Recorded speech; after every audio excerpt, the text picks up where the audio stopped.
Welcome to the Worth Knowing live stream. I'm Matt Robison, and today I want to connect a few dots that have recently popped up on America's radar. And when you do, they start to form a picture of something we've never truly seen to this extent in the United States before. Big money, huge amounts of money from corporations and from the exploding elite segment of American billionaires, taking direct control of our government and driving monumental decisions about what direction we take as a country, where our resources go, what our laws are, and who those laws apply to. This is not just putting a thumb on the scale for preferred candidates, but throwing away the scale and picking the candidates, or becoming the candidates, or becoming unelected senior government leaders who then channel government money and power back to their affiliated interests, which further enriches them, which only increases their grip on American government in a cycle that's getting increasingly hard to interrupt. We have an outstanding guest today that I'm going to bring on in just a moment to talk about the kerosene that got this fire going, and that has continued to be an accelerant. But I first want to lay out just a few of those dots. One change is the incredible rate at which we've been minting new billionaires and other ultra wealthy Americans. The number of billionaires in the United States has grown exponentially from just 13 in 1982 to over 900 by last year. Beyond them, the share of U.S. wealth owned by the top 0.1%, that's not the 1%, it's 0.1%. So that's people who have about $60 million or more of net worth, has grown 59% in the last 4 decades. By the end of 2024, the bottom half of households in America, 66 million of them, had $4 trillion of combined wealth. America's billionaires held about $8 trillion in wealth, almost double. And yes, I know I just threw a lot of numbers at you, so we should probably give our usual disclaimer.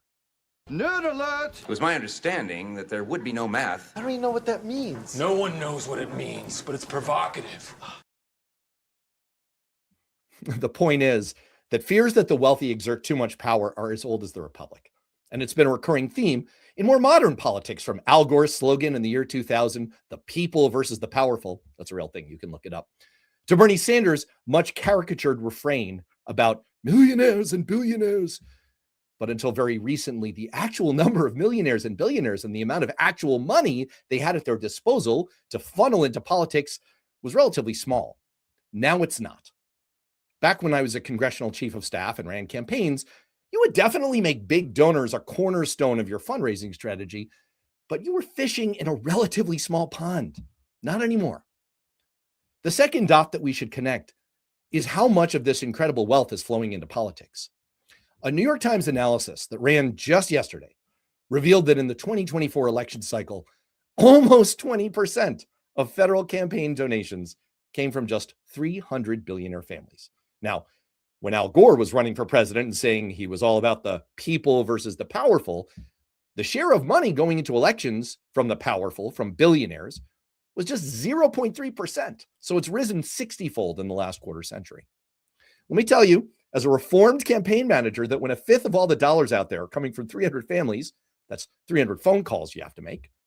You have to pay attention to those donors. I mean, sure, you could ignore them, but there's a natural selection effect here. The candidates that solicit and line up with the billionaires get more funding, tend to be more successful. And the ones that ghost them or run against them don't. It doesn't take that many cycles before your political class starts to reflect the priorities of your billionaire class. But that's just a simple version of it, because the New York Times also shows that in many cases, the billionaires are simply flooding races with so much money that they're essentially picking the winners. And that's particularly true in mayor's races and state legislative races and school board races that just don't cost that much to buy. And even that's just the light version, because in some cases, the billionaires have decided to skip the middleman and become a candidate themselves, or just colonize the government by joining the senior levels of the Trump administration.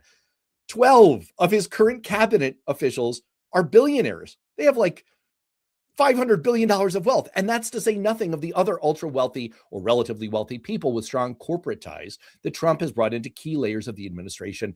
And that's where the third dot comes in, because ProPublica just published an investigation into the web of financial ties between Trump officials and the industries they help regulate, in which they looked at more than 1,500 Trump appointees, including former lobbyists, industry executives, and at least a dozen officials who declined to identify their former clients at all.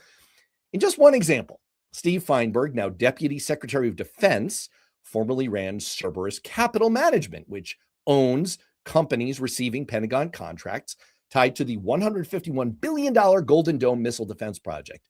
And he still has ongoing relationships with Cerberus. Corrupt as hell? Of course. But it also speaks to the connection between individual wealth and corporate wealth and how all of that money enters into a flywheel that makes the rich richer and gives them more assets to pour into politics, which makes them even richer. And it also connects to our fourth dot, the Epstein files. I'm not going to dwell on this one. We've talked about it plenty. But I would argue that the biggest revelation coming out of the Epstein files is not that Donald Trump is in them, or that he appeared more than 1 million times in them, or that his Department of Justice tried to black out his name 950,000 times. It's the bigger picture of the elite wealth ecosystem where financiers, tech executives, politicians, academics, and celebrities mutually backscratch their way to benefit themselves in ways that almost all of us can never access. And that brings us to our final dot. How did we get here? Yes, we have a lot more wealthy people and a lot more politically active corporations than we used to, but we also have a legal construct that's enabled them to so brazenly funnel that money into politics. I want to read you a quote from that New York Times story. The increasing influence of the ultra-wealthy in U.S. politics has troubled Mark Roscoe, a former Montana governor who served as chair of the Republican National Committee in the early 2000s. He recalled an era not long past when donors were reluctant to contribute too much to political campaigns to avoid being perceived as purchasing influence. And because the law imposed limits on individual donations. Now, he said, the country is on the verge of becoming a place where the wealthy people are able to spend millions of dollars to essentially direct how the government runs without breaking any laws. Quote, does any reasonable person on the planet think that's appropriate? He said. What changed in the law was a set of decisions commonly referred to as Citizens United. So I want to start with that final dot and work our way back through the rest of the story with today's guest, Tiffany Muller, the president of the advocacy group End Citizens United. Tiffany, welcome. Thanks so much for having me on today. I'm thrilled to have you. There's never a good time for this topic, Never. right? We're Never. overwhelmed by war and the economy and the Trump outrage du jour and whatever thing is splashed across our screens. And yet this is sort of the background app running across our politics and our government that's been slowly draining it of its function and its vitality. I want to start by asking, you've been running End Citizens United for a decade now, by my count. It's true. The gray hairs show it. The gray hairs show it. Oh, you got a ways to go to catch up to me, my friend. Is something fundamentally different now in terms of between massive wealth, either individual or corporate, and political campaigns and our government? Has something really changed? I mean, the sheer size and scope and scale of the problem today is unlike anything we could have imagined 16 years ago when Citizens United was decided. And we knew it was going to be a really horrible decision, right? And for all the folks listening who don't know kind of the simple take on Citizens United, it was a January 2010 Supreme Court ruling. And it was decided in a 5-4 ruling with the conservative majority, saying that corporations are people and money equals speech. And basically what it allowed for the first time in 100 years is for corporations to be able to spend unlimited money to influence elections. That then got expanded out to individuals being able to expend unlimited dollars to help elect candidates. And we've seen really the rise of both super PACs and special interest and billionaires taking over our system. Some of this we could have predicted 16 years ago, but the sheer size and scope and scale of both the money, but more importantly, the gridlock, the dysfunction, the corruption, the breakdown of the fundamentals of our government. I don't think that even 10 years ago, when I started in Citizens United, that we really had a sense of where we were going to end up today. I don't think that we could have foreseen all of that. And so you were talking about some of the changes, and I think we can look at any issue that people care about and begin to break it down to how the money in politics, how the billionaires and how the special interests are really driving the policy outcomes around those issues. Could you just help me clarify a little bit as you kind of do that level set about what we're talking about here? I referred at the outset, I'm not nearly the expert that you are, to a set of decisions that are commonly referred to as Citizens United. That's sort of the shorthand. But as I understand it, there was a follow-on ruling called speechnow.org That's right. versus FEC. That's the one that created super PACs. That feels to me like sort of the kill shot in this assault on democracy. Am I misreading that? No, you're not. Citizens United is kind of the shorthand we use to describe the system that we are currently under. But it was both the Citizens United decision and the Speech Now decision and subsequent decisions since then that all kind of go back to Citizens United and this idea around not being able to regulate the amount of money being spent in our elections. That is the real problem, and that set up this system that we're currently in. So we need to overturn Citizens United. We also need to end super PACs, and there are lots of ways that we can do that. But they're both short-term and long-term goals that we have to have as we fight this problem of just the sheer influence of money in politics. And if you really want to get totally dorky, because I loved your clip and I am here for the nerd alerts, Citizens United also relied on a decision from the 1970s called Buckley v. Vallejo, where they actually talked about money equaling speech. And so there's also some issues that we have to like go all the way back to the 1970s about. But look, we came out of the Gilded Age in the late 1890s, where we had an oligarchy running this country, buying influence, literally buying US Senate seats. And the people stood up and fought back, right? And we had the birth of populism and the progressive era, where we saw the increase of labor unions and constitutional amendments. And another piece that was in that was actually getting corporate money out of our elections. And that is one of the things that was successful for the next 100 years. And so, as I think about what we need in this moment to really fight back, it is a kind of similar take to what we did and what we saw be successful coming out of the last time we had this much concentrated power and wealth in our country.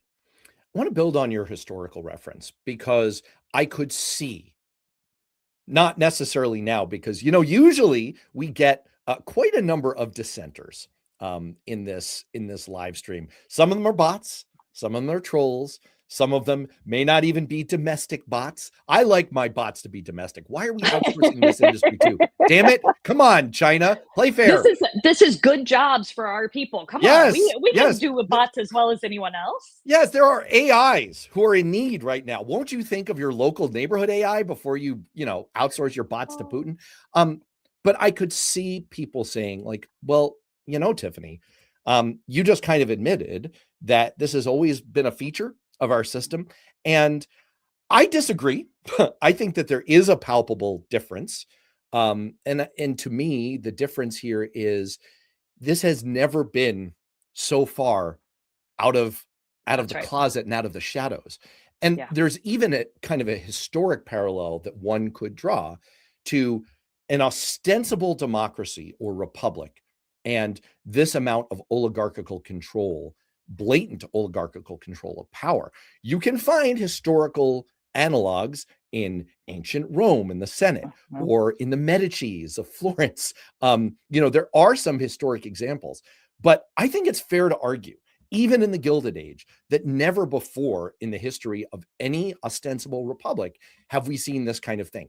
And yet I could still see dissenters saying, okay, Matt, sure, but why ultimately do I really care? I happen to agree with Buckley v. Vallejo. I happen to think that speech is an untrammeled First Amendment right and that money equals speech. So could you push back on our behalf and kind of lay out the case for why should people really care about this? Like, why is this bad? Well, the reason they should care the most is because it's hurting their life. And what we have seen is like whether you're Democrat, Republican, independent, most people think that there's way too much money in our politics. And most people think that it means that their voice has no power, right? And we've been seeing this for at least 20 years in our democracy, where the people continue to feel like they are being left further and further behind. And they're working harder and harder, but their access to the American dream, their access to that ability to work hard and to get ahead and to have their children have a better future than they had is becoming unattainable, right? And it is creating a system in which they feel like there is no hope. And when you have a system, a democracy, a republic, where the people feel like their voice doesn't matter and there is no hope and there is no possibility of being able to actually move forward in their life, that is when you see real uprisings happen, right? And so we should be scared. But here's the other reason. I think most of the people I talk to are really concerned about energy prices right now. They're really concerned about grocery prices. They're really concerned about the price of buying a house. They are concerned about their prescription drug costs. Things feel more and more out of reach. But guess what? Corporate profits are at an all-time high. CEO pay is at an all-time high. The tax rate on corporations and billionaires is at the lowest it's been in what, 60 years, 70 years, something like that. These are policy choices that are being made, and they're being made on the backs of the people, right? We had the ability to actually expand the Affordable Care Act's premium subsidies to help make sure we kept tens of millions of people on healthcare. There was a choice made in Congress to cut that in order to give the biggest tax breaks in US history to billionaires and US corporations. Are you kidding me? Like, these are policy choices, and it's happening for the reason that you laid out at the beginning. It is happening because you have 300 billionaires giving 20% of the total election spending in our elections, and then advocating for the lowest tax rates that they've ever had. It is selfish, it is greedy, and it is happening on the backs of people day in and day out. I think I could have kept going. That was really, I really got going there. Sorry. No, about you should. I mean, and it's, I find it hard to connect the dot. I mean, look, I think one of the most misunderstood statements in American history was Hillary Clinton's basket of deplorables comment, which was taken as, shitting all over anyone who happened to have an interest in Donald Trump. I don't think that's what she meant. I think Agreed. that what she meant by deplorable is people who are immune to reason, argument, facts, who are unwilling to consider other opinions. And we try to not engage too much with people who aren't even interested in having the conversation. What I find hard, though, is engaging the people who potentially would be willing to open their ears, but are Republicans. You tell me, you must run into almost exclusively Democrats dealing with this. Is this an entirely partisan issue? Do you have real allies in the Republican Party who consider themselves constitutional conservatives and who really care about this? Well, here's the problem is that the only place it's partisan is here on Capitol Hill, right? Like, out across the world, Republican voters, Democratic voters, independent voters are all on the same page. They all think Citizens United should be overturned. They all think there's way too much money in politics, and they all feel like those with concentrated wealth have concentrated power in our country. And they're all right? Like, they are not wrong. And up until just the last 15 years, these issues were always bipartisan. I mean, if you look at the last major campaign finance changes that were passed in 2002, it was the McCain-Feingold Act, right? And it was led by both Democrats and Republicans in both the House and the Senate. The Voting Rights Act It was the last time it was reauthorized was 2006 with a vote 96 to nothing in the Senate. Nowadays, you can't even get a single Republican to co-sponsor the reauthorization of the Voting Rights Act. So this is about money, but it's also about access to the ballot box. It's about other fundamental foundational elements of our democracy that right now the Republican Party has decided that if they continue to rig the system so that they get more big money into the system, they will win more elections. And why do they feel that way? Well, because actually the billionaires are giving a lot more money to Republicans than they are Democrats, about 5 times more going to Republicans than Democrats. Corporation spending is geared toward Republicans instead of Democrats. So oil and gas, for instance, spends almost 300 million every election cycle, with about 90% of that going to Republicans. So sadly, on Capitol Hill, this is a pretty partisan issue. Now, we have seen some other anti-corruption and ethics pieces like a stock trading ban, which we fully support and are in favor of, be bipartisan and actually get support from Republican legislators as well. But when it comes to like really tackling issues around the money in politics, the disclosure and transparency, securing access to the ballot box, right now those are sadly partisan issues because the Republican Party has decided that basically they have to have a rigged system to keep winning elections. I will say this is conspiracy Matt putting on my hat for I like just conspiracies. 10 seconds. Yeah, I'm going to cover up my gray for a moment to say, normally at this, I even warned you about this before we jumped on together. It's like, look, we get some dissents and some of them are trolls, but we get some dissents in here. And I have to say we're getting none, which makes me awfully suspicious about what algorithmic throttling this is undergoing as part of a live stream on YouTube owned by Google. I shouldn't say those things out loud because there's probably some kind of an algorithmic monitor happening right now. We finally got a dissent here from Coast Cider 7645 saying that real ID is insufficient voter ID, which is an opinion that I'm fine with. People can have that opinion, but at least I know that some people are getting through, or some bots are getting through, or something. So I'm awfully. I think it's just because I'm that good, Matt. They just agree. Yeah, everyone's on the same page. But that's the thing, right? Is that everyone's on the same page. This is not a what pollsters or like highfalutin political scientists would call a valence issue. This does not divide people. People fundamentally agree about all this, and yet you're fighting an uphill battle. Let me ask this about End Citizens United specifically. There's a great classic bit on The Simpsons where the character Apu, who's now kind of semi-canceled for good reason, is trying to become an American citizen and is asked as part of the citizenship test, what caused the Civil War?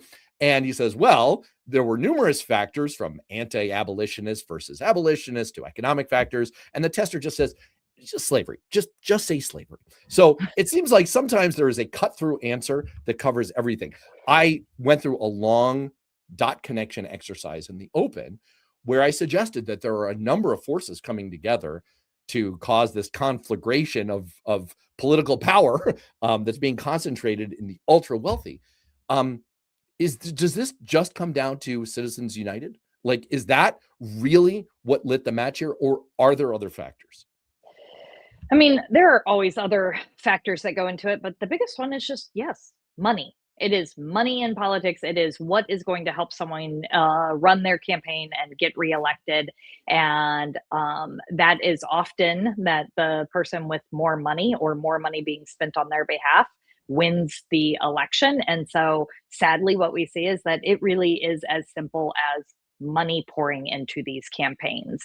And I mean, you talked about it in the opening, right? Like you were talking about how these billionaires give money. They're now giving up to 20% of the total election spending, which was $3 billion in 2024. Those are huge amounts. And then they get this massive tax break. And so it's an easy return on investment for them. They get much more money in their pocket, and then they turn around and pour that into other races so that they can either have things like mergers be approved or investigations be dropped or regulations be changed to to help drive up their profit. Everything becomes about greed and lining pockets and money into their pockets. So, look, here's what I will say though. Money can often feel all powerful in elections, but it is not. As of this moment, the thing that is still more powerful than money in our elections is our vote. And the people actually can be more powerful than big money. And we've seen it happen, right? If you look at the Wisconsin Supreme Court race just last year, where Elon Musk spent what, $20 million and was auctioning off votes for $1 million a piece. His side lost that election by 10 points, a huge margin in such a tight state like Wisconsin. And part of it was that just the sheer influence of big money in that race became politically toxic. And I think the more that the people continue to stand up and call out the influence of money like this, the influence that it's having over elected officials or candidates, the more that that can influence their vote at the ballot box, and the more that people will actually start to have a different equation about whether or not that's the best outcome for their election results. Because remember, that they are all pretty self-centered. They all want to get reelected or they all want to get elected. So the thing more powerful than the money is actually our vote. I want to do a couple of quick things here, and I'm going to do the Matt Robison version of the weave, which is like Trump's version of the weave, except sane and coherent. First, I do want to address a couple of comments that have come up in the chat in response to things I've said.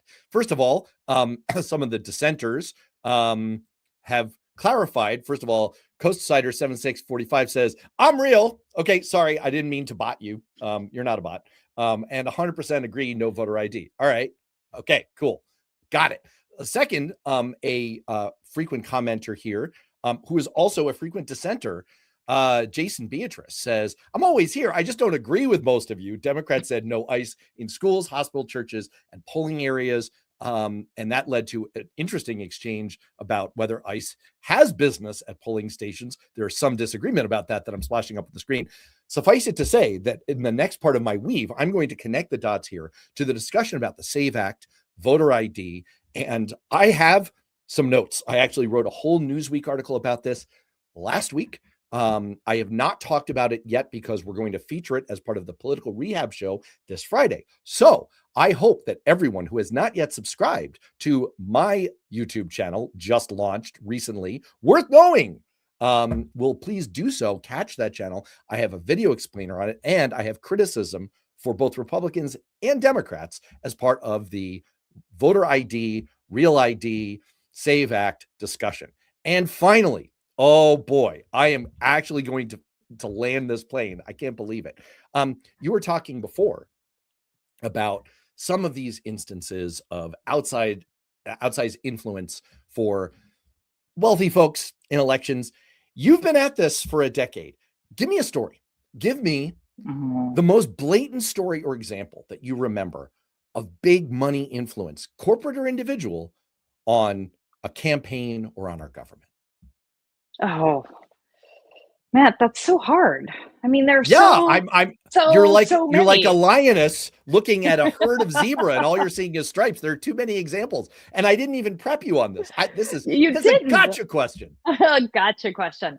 Okay. I mean, let's take Elon Musk, right? Like, I think it's a really good example.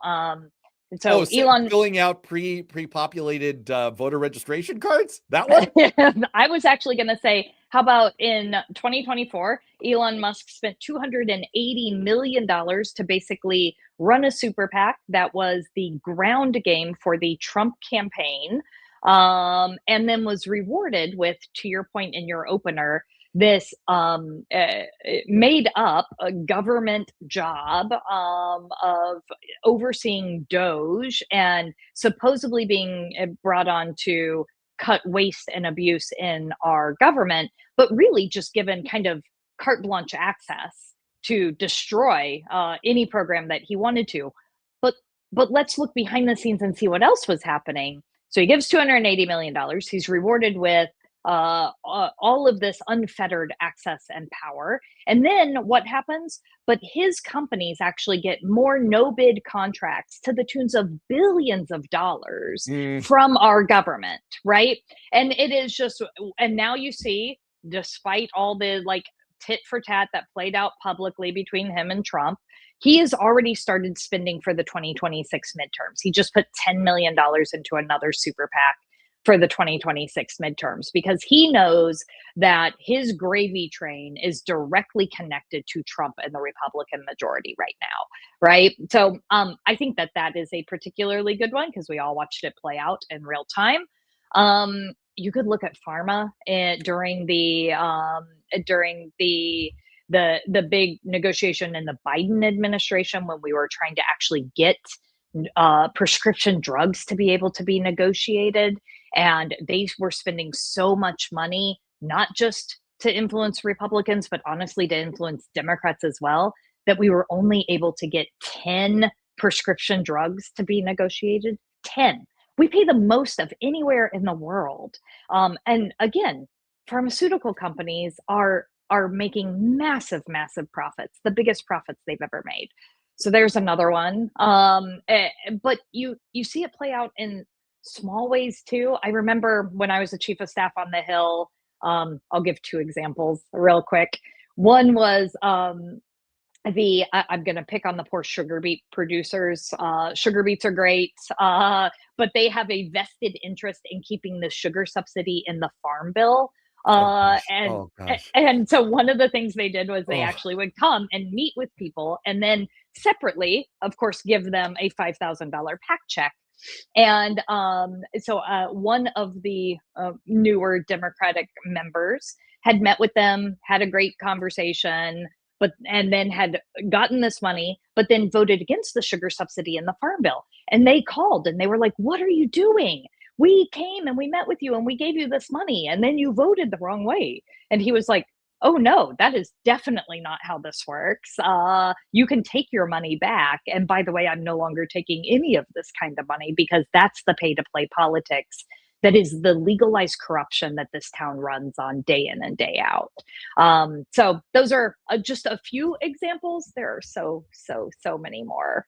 Yeah, I want to co-sign that last one. And I'm going to necessarily give an example here that I think is dated. Because I'm dated and, I think we decided we both were on this, right? Okay, fair. It's a race to the bottom. But I want to do it intentionally because I think the situation has gotten so much worse. As you say, there is kind of an open trade. Actually, for one thing, I urge people out there, it's free on YouTube. You can go watch the Eddie Murphy movie, The Distinguished Gentleman, anytime you want. I have on the Beyond Politics podcast, I have actually hosted the writer and producer of that movie. And I've taken him scene by scene. I'm telling you, as a former chief of staff, and Tiffany, I invite you to disagree with me, but you're wrong. This is the most accurate depiction of the reality of what actually happens on Capitol Hill that has ever been set on celluloid. It is stunningly accurate. And one of the things that it lays out is there's a lobbyist meeting with a fictional congressman, Eddie Murphy, saying, "Where do you stand on sugar subsidies?" And he says, "I don't know. Where should I stand?" The lobbyist says, "Doesn't matter to me. If you are for them, then I have money for you from the beet producers. If you're against them, I have money for you from the candy manufacturers. It doesn't really matter from the standpoint of the fundraising. But one of your functions as chief of staff, just to be very real about this, and I'm not proud of it, is if you work for a member in a swing district who's going to have a tough reelection campaign, which I exclusively did in my decade on the Hill. I only worked for swing district members. Part of your function is to keep your head the fuck down.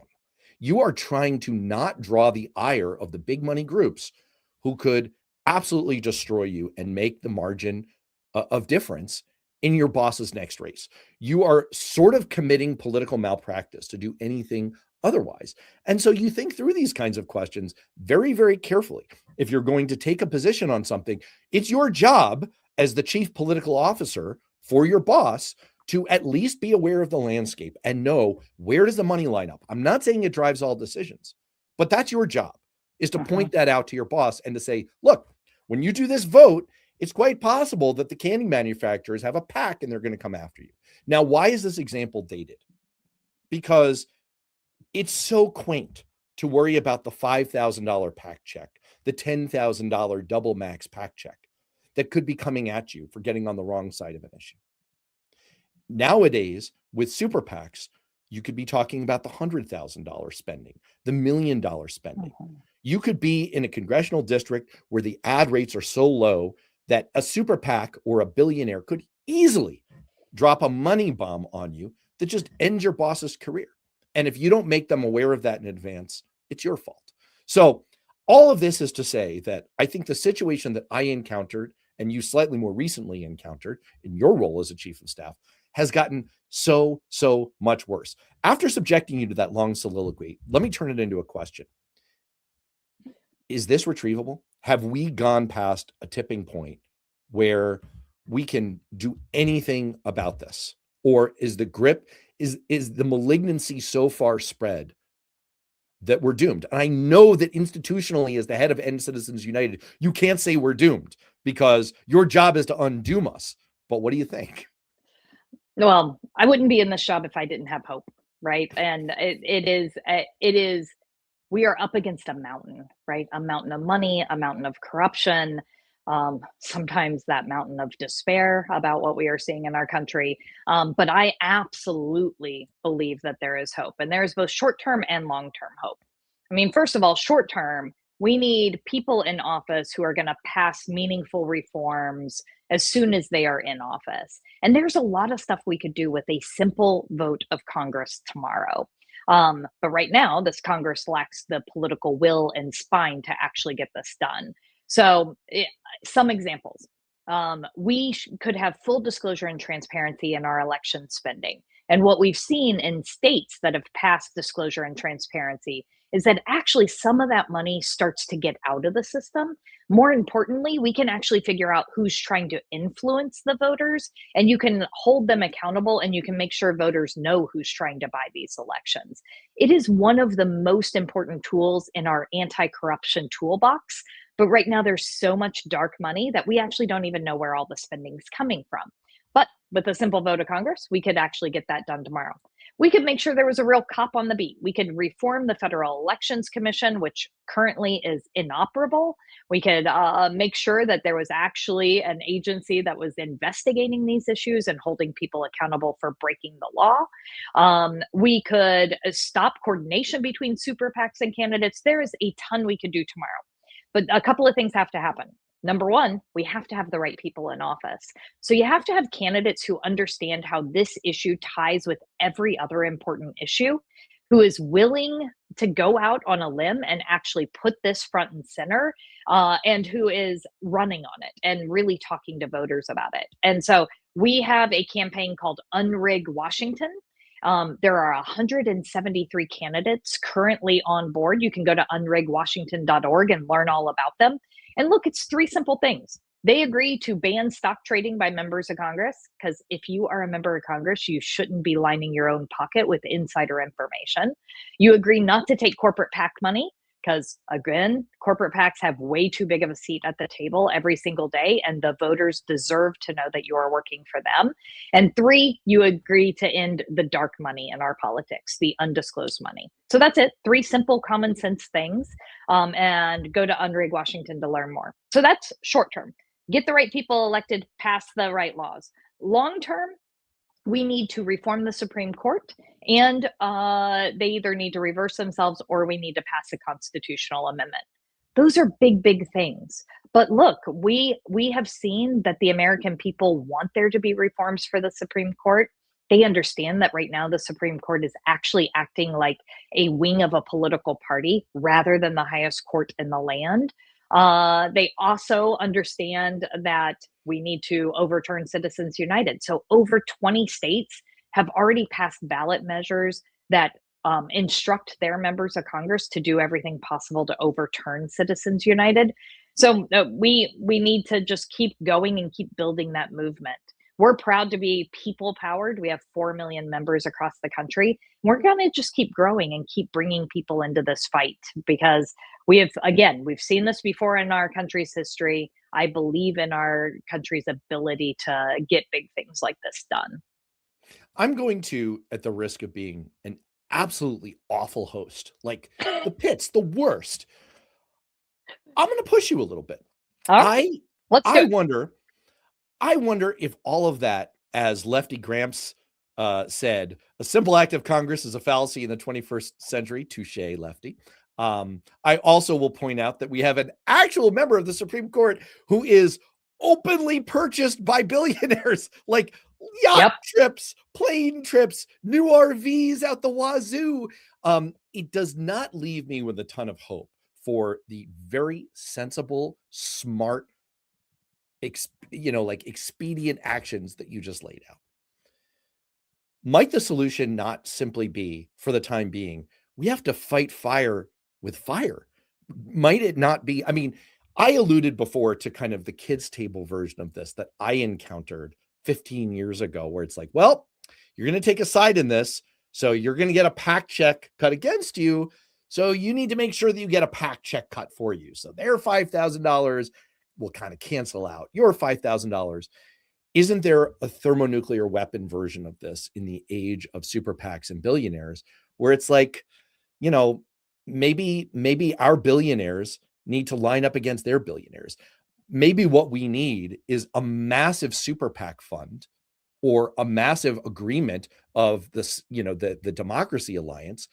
If anyone goes after any of our pro-reform people, we're going to go after them with just as much money firepower. I just wonder, is that the only thing, or am I just descending into the mud and you find me deplorable? Nope, I don't find you deplorable. But can I say perhaps a little naive? Aha! Okay, no, hit me. I mean, that's essentially the game that we've been playing for the last 10 And we're years. losing. And we're Yeah. losing badly. That's fair. The billionaire money is going to Republicans. They are getting 5 times more of the money than we are on the Democratic side. So, and we are trying to play this game. It's not like people on the Democratic side and then the establishment are leaving money on the table because they want to feel good about themselves. That is not happening.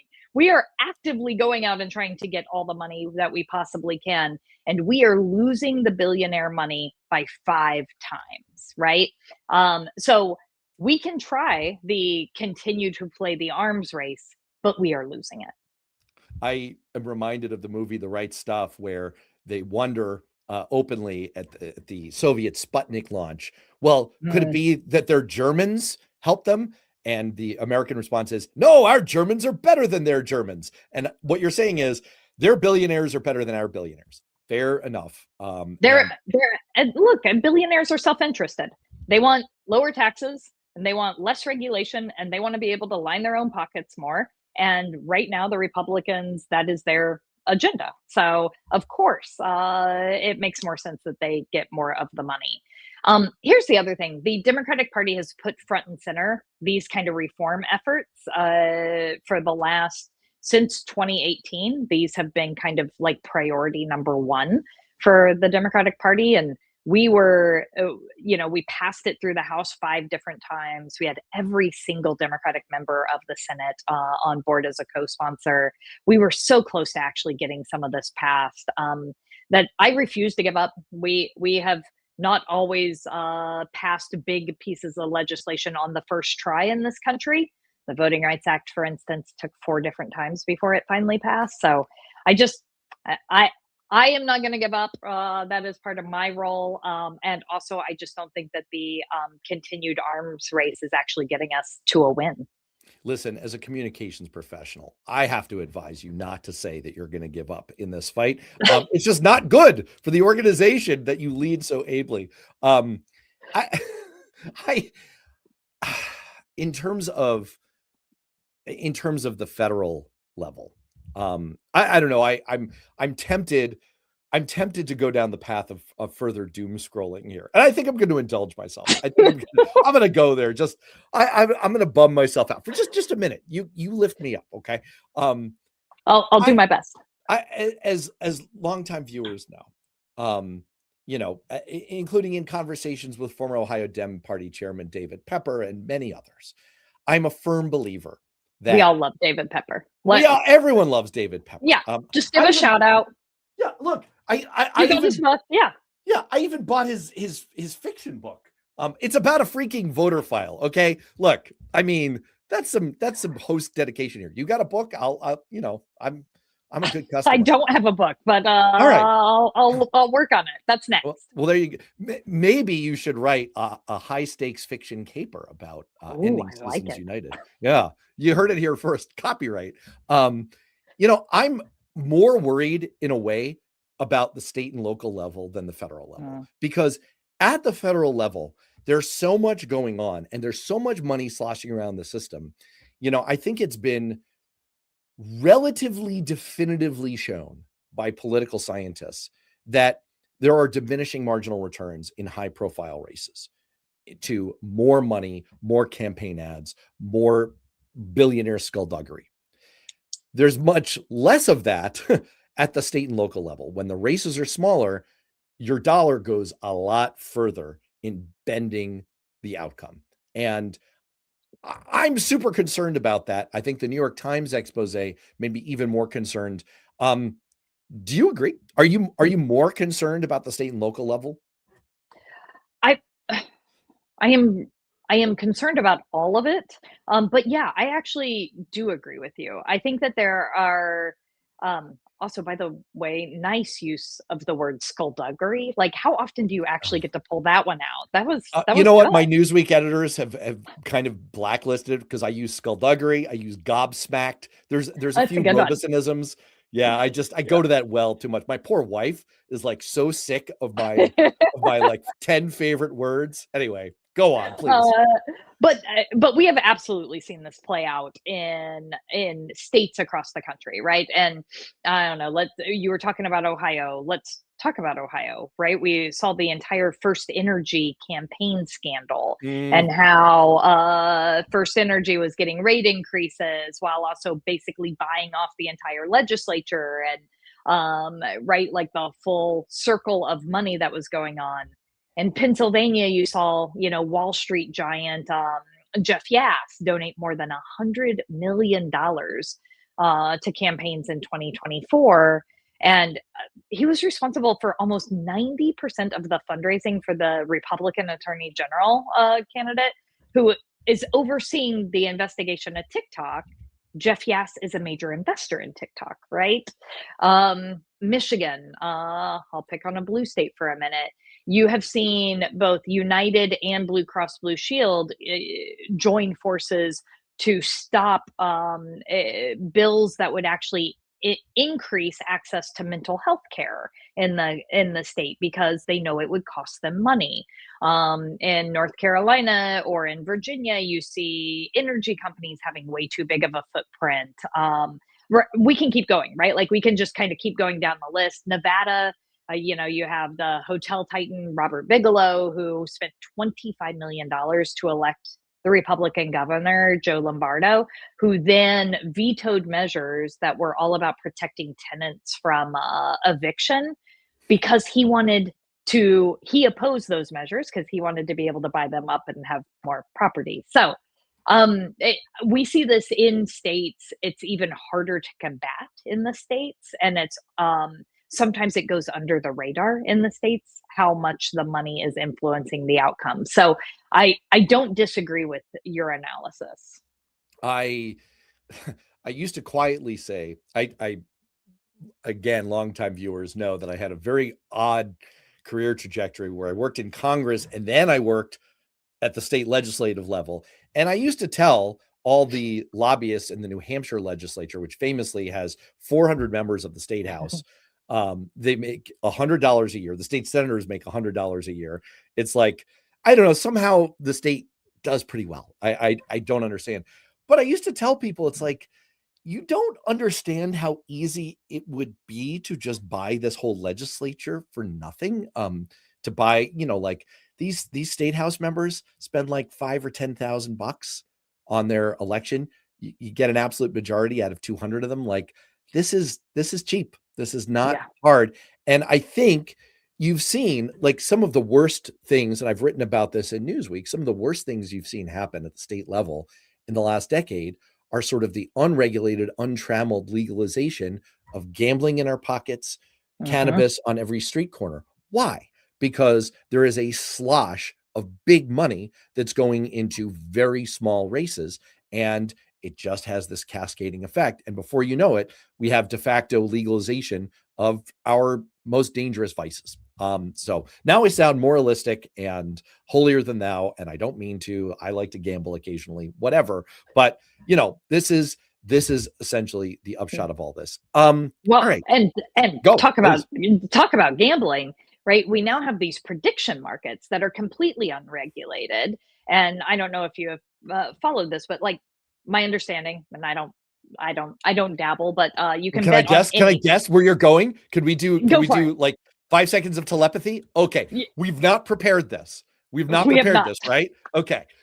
I think what you're about to say is when Trump rode the roller coaster yesterday of oil prices going to 120 and then announcing that the war was going to be over very soon, and then they crashed to $90, that someone, an insider, knew he was going to say that and cashed in by speculating on oil prices. Am I wrong? Maybe I'm wrong. I was actually going to say that someone made a heck of a lot of money by guessing when Nicolas Maduro was going to be captured, and they made a heck of a lot of money by guessing when the bombs were going to drop in Iran. And like, I mean, these are insiders in the administration making tens of thousands of dollars on these prediction markets with insider information because it's all completely unregulated.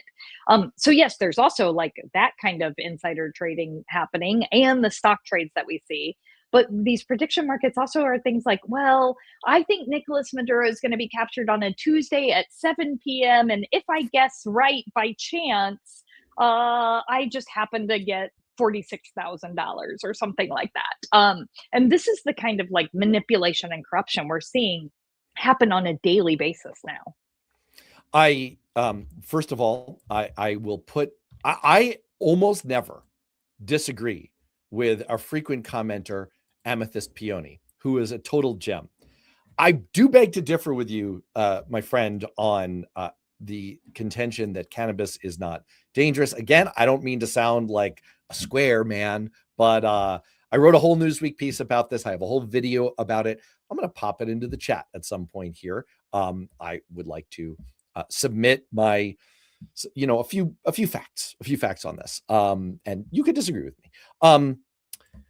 Wow, that actually did. I was going to successfully pull off.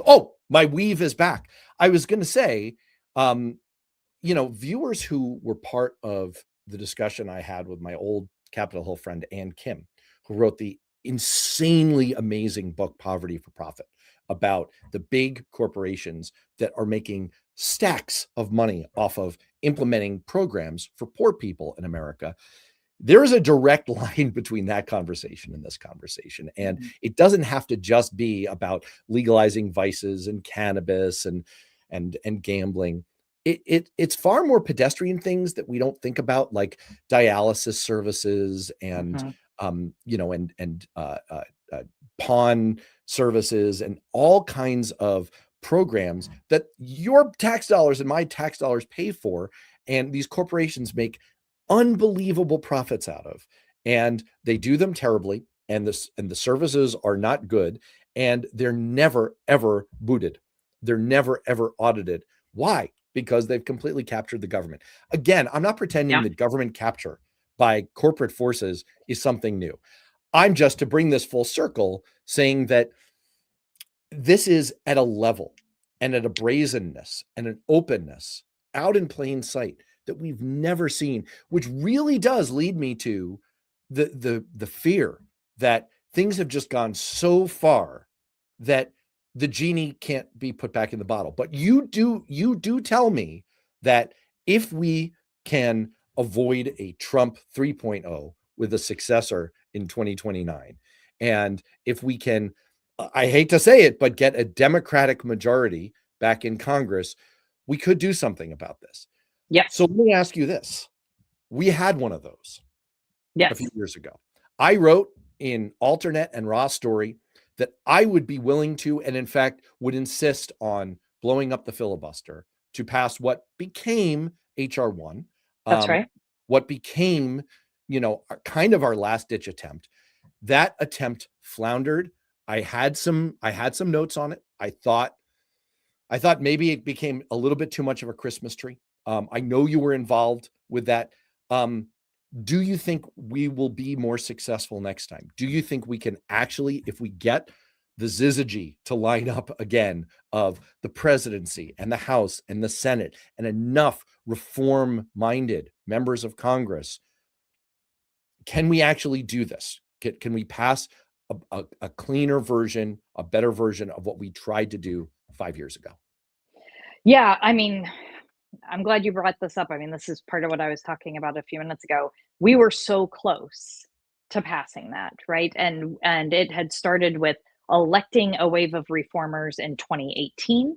And then we took back the House, obviously in 2018.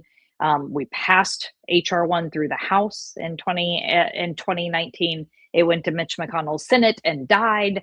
We had to flip the Senate in 2020. We obviously had to flip the White House in 2020 to end up with this opportunity to try to pass what was then the For the People Act and became the Freedom to Vote Act. And we passed it again, another 4 times through the House. We had every Democratic senator lined up in support of it. But Sinema and Manchin refused to change the filibuster rules in order to actually allow that vote to happen. So one, I think that we are in a different position now than we were then. One, the Senate makeup is different. Both Sinema and Manchin aren't in the Senate.